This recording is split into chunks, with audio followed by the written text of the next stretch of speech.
people like me. You need people like me so you can point your f***ing fingers and say, that's the bad guy. That's the bad guy. That's the bad guy. That's the bad guy. That's the bad guy.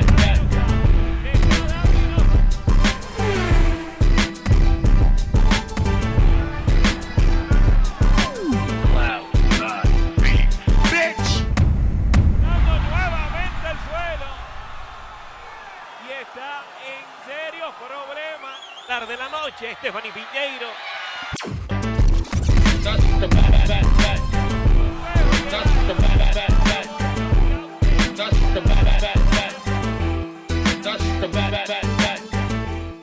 Welcome to the motherfucking relay. We're covering today's top boxing news. Okay, we'll start with this. It's fight week. In just 5 days, Katie Taylor will meet Amanda Serrano for the third time at Madison Square Garden, broadcasted live on Netflix. Katie's 2-0 in the trilogy so far. Though I'm of the opinion that Amanda should have won the last one, Katie Taylor stated, I'm 2-0 against Amanda, but it's obviously a very special rivalry that delivers every time we step in the ring. I think it's only right that we have the trilogy. What makes it possible is that Netflix is paying them so much money to have this third fight. Personally, I think they ought to be 1-1 with each other, and this fight ought to be the tiebreaker, but still, Katie got both decisions, giving rise to some critiques about head clashes, what some are interpreting as deliberate headbutts from the Olympic gold medalist. They think it's on purpose. Second Amanda Serrano fight, there was a clash of heads that opened a nasty gash over Amanda Serrano's eye, obviously a hindrance impairing her vision. Because so often in a Katie Taylor fight, when things are getting hot and heavy in the pocket, there tend to be head clashes. Now people interpret this as dirty boxing. They interpret it as being deliberate. I don't think it is. But it does happen quite often in Katie Taylor's fights, of which I've seen every single one since the fighter debuted as a professional. What I think is going on, and how I reconcile it, is she has a tendency to fall in when she's trying for punches, when she's trying for hooks, and because she's falling in, leading with her face, that's what leads to all those head clashes, like what we saw in the Chantel Cameron fight, what we saw more recently in the Amanda Serrano fight. It happens. And that's why I think it happens. The centerpiece of this upcoming Friday's bill, but it's not just that fight that I'm looking forward to, it's the whole card, top to bottom. Chantel Cameron's going to be boxing on the undercard. Chantel, who I just mentioned, she's going to be fighting Jessica Kamara, who's coming off that draw with Caroline Dubois. Chantel will be making her MVP debut, as will Shernika Johnson, Sharita Metcalf, Ramla Ali, Ellie Scottney, Savannah Marshall, Alicia Baumgartner. Signed a lot of fighters. Nikisa Bedarian, Jake Paul, and Amanda Serrano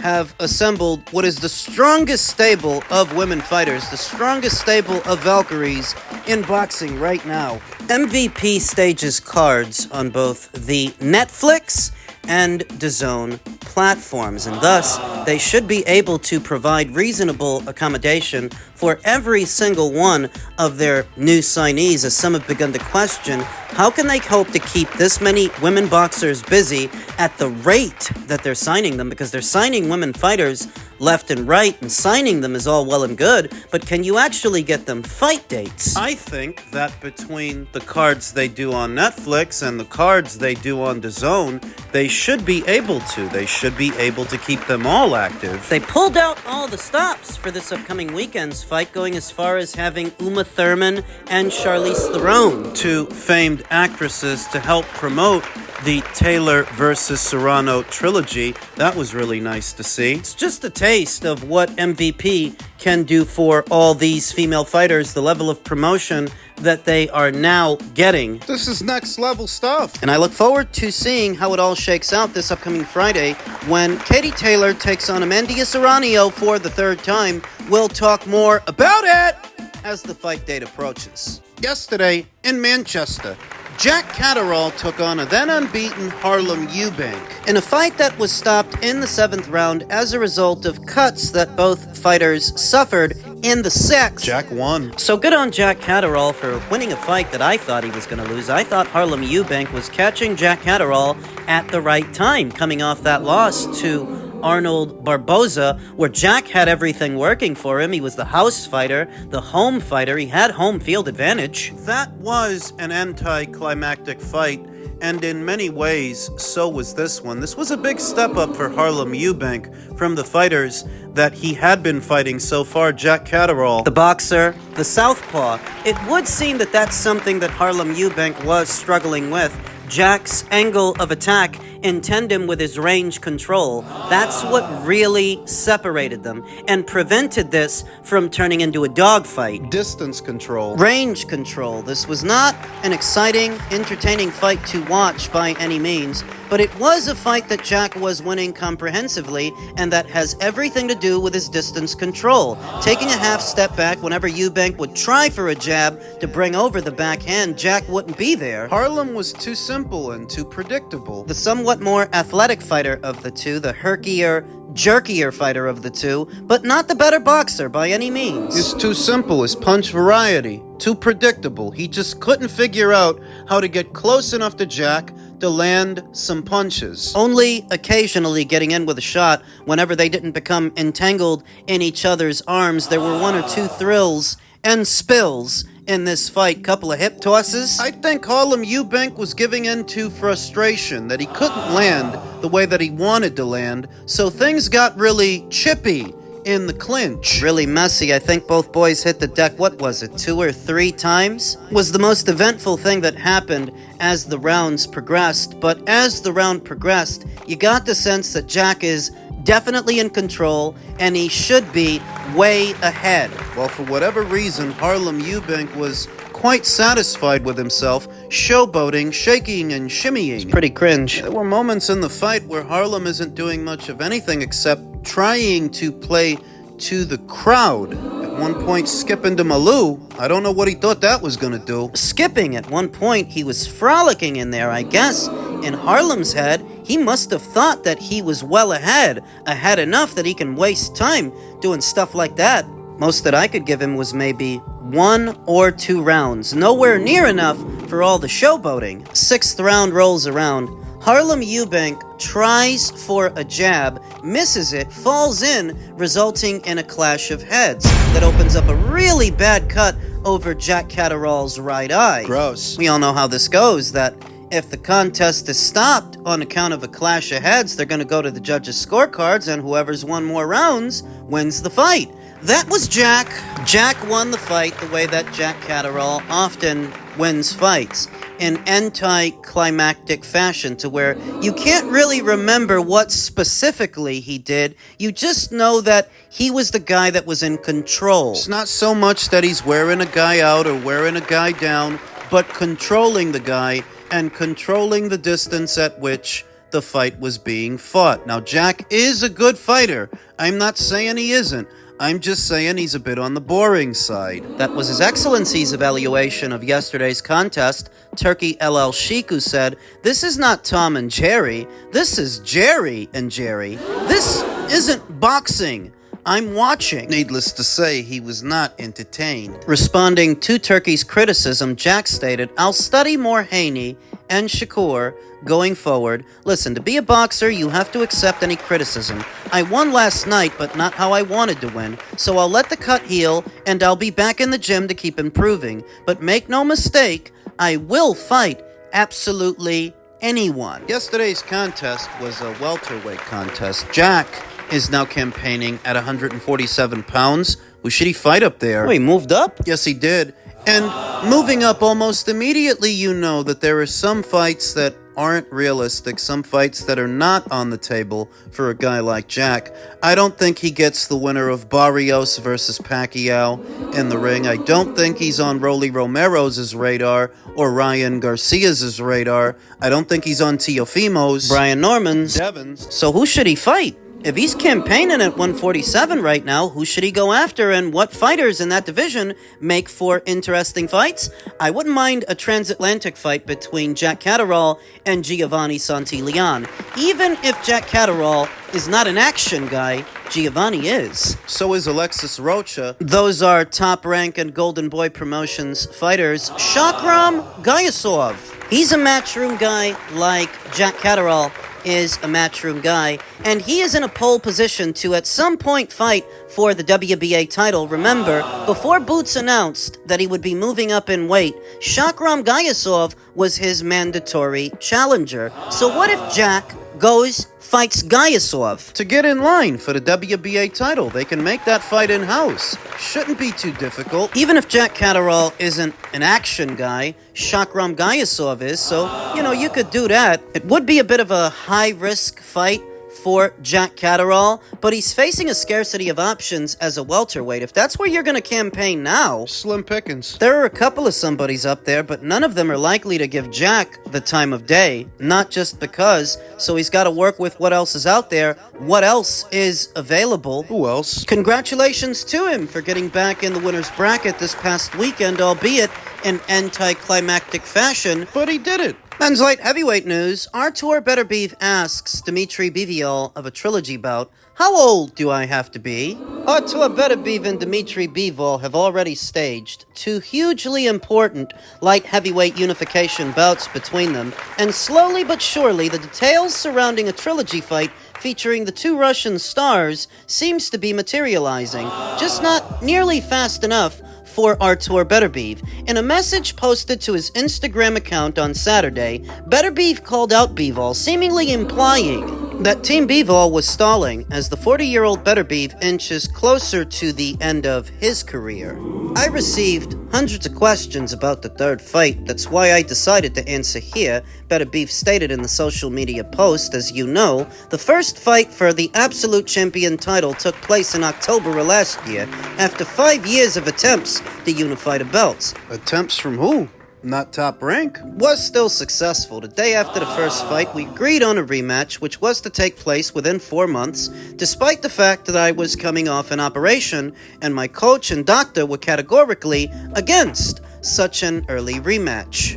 After the second fight, I immediately showed interest in an early third fight, and at first, there were rumors about that fight being in August, but my opponent said in an interview that he wanted to hold it in late autumn, then at the end of the year, and now it is completely unknown when. Beterbiev, 21-1 with 20 knockouts, who held 3 of the 4 major titles, entering the fighters' initial meeting last month, in October, Riyadh, Saudi Arabia, handed Dmitry Bivol his first career loss in a majority decision that unified the division under Beterbiev.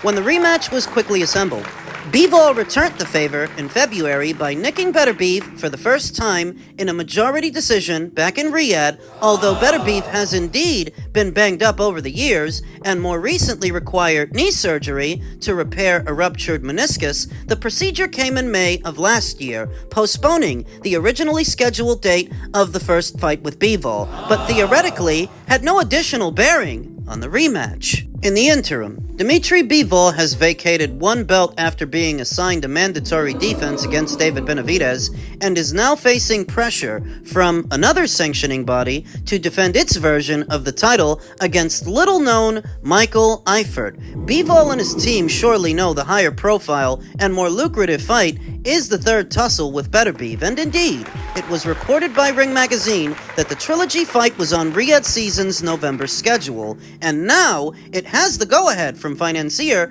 Turki El Sheikh to be moved to the fighters' native Russia under different organizers. Now, these different organizers have not yet been mentioned by name, but I suspect that we're talking about is likely Umar Kremlev and the IBA that lost recognition from the IOC over a year ago, overseeing all the amateur boxing, and now they've basically thrown their hat into the pro game. They're basically a promotional outfit, staging cards in Russia. I feel like if anybody's gonna bankroll this thing in that region of the world, it would be them. Even though they haven't been mentioned by name.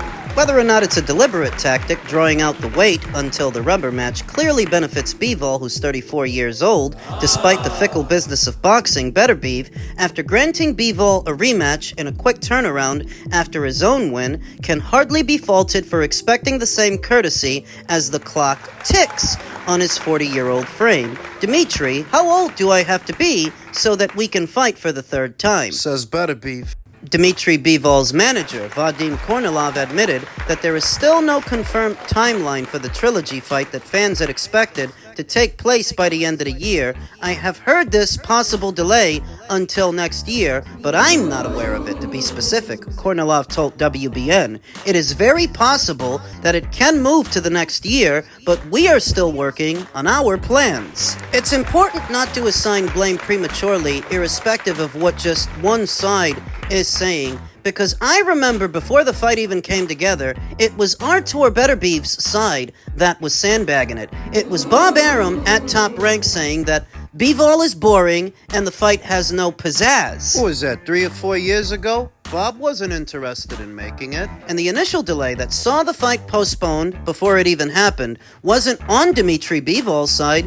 it was on Artur's. The often injured Artur Beterbiev is the reason that the fight had to get pushed back. So that when Artur comes out with this PSA, essentially laying the blame at the feet of Dmitry Bivol by himself is not the one in charge. He doesn't have that kind of power. And the latest reports indicate that both teams went to Turkey El Al-Sheikh to do the fight in Russia. It wasn't just Dmitry Bivol. The initial report stated that it was both fighters, or both of their teams. Then why is Artur saying this stuff? Maybe Artur is a little bit out of the loop and growing impatient because he knows time is of the essence. It could be any number of things, but I'm not gonna go with all of this is Dmitry Bivol's fault just because Artur says it is. It's common sense that if you move this fight away from Turkey and away from Riyadh season, it would have to be for something substantial, since Riyadh season bought the both of these fighters their highest paydays, their biggest purses. So if those two teams are now requesting that the fight happens somewhere else, it's gotta be for something significant. It has to be for something substantial. And the only other place in the world I can think of where they'd be interested in doing that fight for good money is Russia. Okay, but what about them delaying it all the way out until next year? More information needs to come out before you castigate anybody, before you blame anybody. What, Dmitry Bivol by himself? Him by himself? He's the one moving the fight to Russia? I would think that takes both teams, and that's what the reports indicate. Then why is Artur complaining? Because Artur is impatient. Because Artur is 40 years old, and he knows he doesn't have all the time in the world. Does Artur Beterbiev strike you as the kind of fighter who bothers himself with the minute details? The minutia of organizing a fight and the business of boxing. Does he strike you as that kind of fighter? No, he doesn't strike me as that kind of fighter. He's not a business of boxing guy. He's a boxer. He's a fighter through and through. And through his lens, he's got to blame somebody, so he blames Dmitry. I don't fault him for being angry and wanting to do this third fight sooner than later. Though I'm not just going to accept that this is Dmitry's fault because Artur says so. I think there's more to it than that.